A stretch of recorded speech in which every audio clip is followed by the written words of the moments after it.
The most important thing that you need to establish early on, whether it's a personal relationship like a marriage or a business, is mission, vision, and values. Without those three things, there's really no reason for an organization's existence. I remember that my father and I had grown and scaled our restoration company to about $3 million, and we were at this business retreat where we were prompted to come up with our mission, vision, and core values. And we literally sat there and looked at each other, and for 12 hours, we could not come up with the reason why we were doing this crazy thing like building a restoration company. And it took us like 3 days of like literally blank staring. We had no idea. We eventually figured it out, put together our mission, vision, and core values for a company around Xterra. And that was part of the reason why we were able to grow and scale that company from 7 figures to over 8 figures. In this video below, I want to go through how you can establish your mission, vision, and core values, as this is the foundation for any business. And you're going to be able to use that to grow and scale any relationship, whether it's a marriage or any business organization. Let's dive in.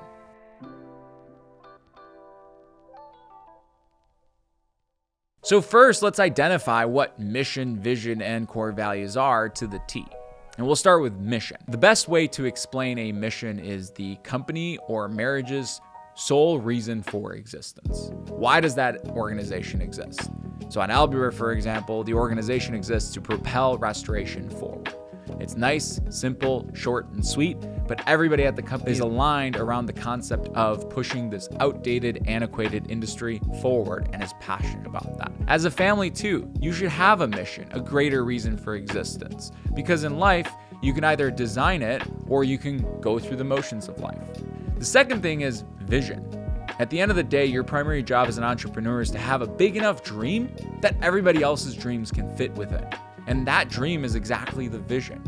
It's something that we're all striving for in the future. It's a clear dream or a vision on how that company or organization is going to look like. And on the personal side, having a vision for what the future holds. So my wife and I have a joint vision board, for example. And on that vision board, you can see what type of house we want to build, how many kids we want, what kind of life we want to live. And that vision is what excites us. And every single week we're working and building towards that vision. And the third thing, which is super fundamental, is the core values. And those are the non-negotiables.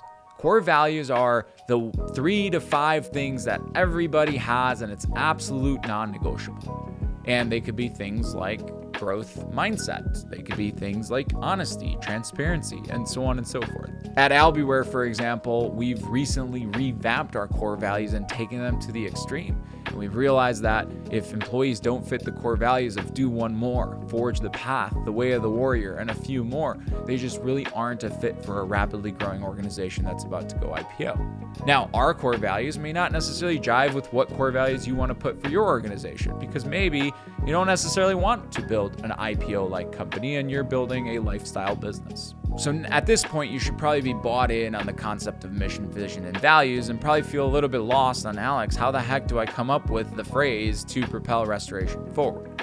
And in my book, Restoration Millionaire, which is dedicated to the restoration industry, I did put together a framework called the Walt Framework, which should help you put together your mission, vision, and values. And while the Walt method was built for restoration, it could be used across any industry and any family. So the W in the Walt method stands for write it down. The first thing you want to do, for example, if you're establishing your mission, is basically start with a blank piece of paper and just journal away. Ideally, you're in a meditative state or in a very clear-minded state, and you're writing down, why in the world am I doing this? Why? What's the why? Why are we together? As a couple, for example. Why are we building this organization? And if you're in that meditative state, you'll be able to really tap into your deeper soul, and you'll be able to really put down some things that might surprise you. Now, after you wrote down the entire list of why are we doing this, it's good to ask yourself another why on each of those points. So let's say you wrote down, I want to help my community. That's your first why. I would then go a series of additional whys, 1 to 2 more times, and that's the A in the Walt method. So ask yourself why again. So why do I want to help my community? Why do I want to feed my children? Why do I want to inspire the world? And you do a series of asking yourself why. So now you've got 3 to 4 pieces of paper with 20 to 30 lines of whys that are deeper and deeper and deeper. The L within the WALT method stands for look for trends. So now you're going to look at everything you've written down and kind of group everything into trends. So maybe you see something like inspiring people as a trend, or building a community as a trend, or changing the world is a trend within everything that you've written down. So look for those trends and identify them. You could even use highlighters, for example, of different colors, and then kind of group the different statements into them. And ideally, you take a 4th piece of paper and group together everything into maybe 4 to 5 different trends. And then for the T, the final step, you're going to type it up into a phrase that encompasses the different trends. So for us, to propel restoration forward came out of all these different trends that we saw of the different pieces of paper that we wrote. And we did that collaboratively as a leadership team. So we had 4 different people going through this exercise. Now, this is an example on the mission, but the WALT method works as to a vision as well and core values. So if you're going to use the WALT method for core values, you would ask yourself the question of what are my values, or what's important to me? And you would start writing down honesty, transparency, growth, making money, love, relationships, so on and so forth. Then you would go to the A of asking yourself why. So you would then start another piece of paper and you would ask yourself, well, why is honesty important to me? Why is transparency important to me? And then you would write it. And then same thing, you would look for the trends in between everything, and then you would confine everything into 4 to 5 adjectives that would be used to describe that. So that's the WALT method, and I challenge each and every one of you guys to use it starting today. Now, once you've written those things down, it's very important to circulate them right away with the entire company and share them with everybody. So I hope that out of this exercise, you can do one for your company and do one for your family together with your spouse.